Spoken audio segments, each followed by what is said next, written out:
David, thank you very much for coming on the show this afternoon. I want to ask you about this latest news of Nigel Farage deciding that he will not stand as a Reform UK candidate. Instead, his interest is in the US election at this time.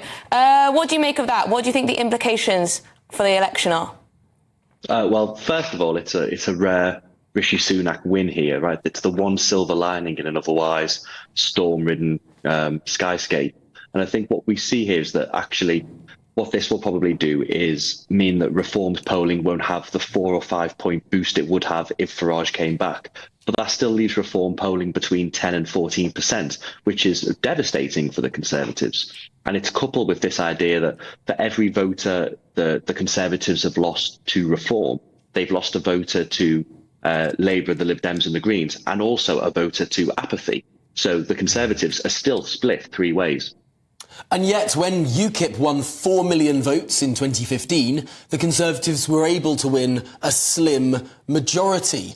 They were, of course, able to squeeze a lot of that UKIP vote with a story about how Labour might get into coalition with the SNP. I suppose the Conservatives this time around need to find that bogeyman to dangle in front of Reform voters that they haven't perhaps found yet. Well, they hope they've got it, don't they, in Keir Starmer. We saw yesterday Rishi Sunak say Keir Starmer made pledges when he wanted to become Labour leader that he's gone back on. And now he'll be saying to Reform voters, look, if you vote Reform, you'll get Labour. And they're still the same Corbynite party that, you know, we all defeated in 2017 and 2019. I don't think it'll work this time. First of all, because people are so sick of the Conservatives. They feel so let down by the party, but also coupled with the fact that actually Keir Starmer does seem like a much safer pair of hands than Jeremy Corbyn ever did. Yes, and Keir Starmer will be forced to put more meat on the bones when it comes to his policy priorities and his policy pledges. Are we likely to see that happen when it comes to Keir? If you were advising him on his strategy for this election, would it be to continue to be vague on some of their pledges or to set it all out for us?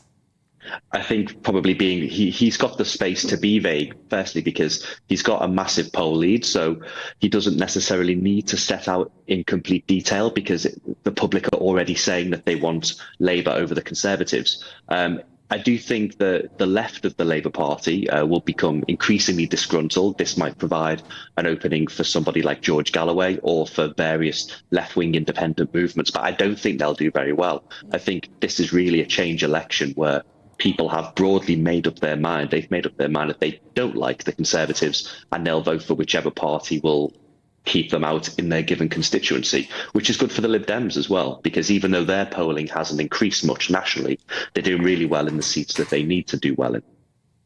Rishi Sunak has gambled here. Clearly gambled, but I suppose he had a very slim set of options to start with.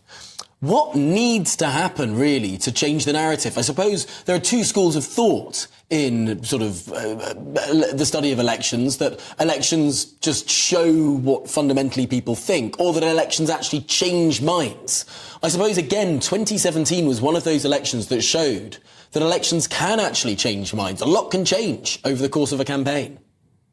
Yeah, so what happened in 2017 was that actually the election campaign was the first time most people paid attention, or most people who don't follow politics closely paid attention to who the leaders were. And they liked what they saw in Jeremy Corbyn, not enough to give him a majority, obviously, but not enough to give Theresa May a majority either.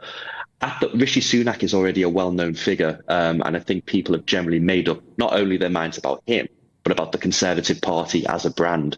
And I think, you know, the idea being that parties can claw back some vote share in the campaign is true, but they can also lose vote share. And it's not as if the Conservative Party MPs have any reason to be harmonious now. As you were saying earlier, many of them feel really hard done by this snap election.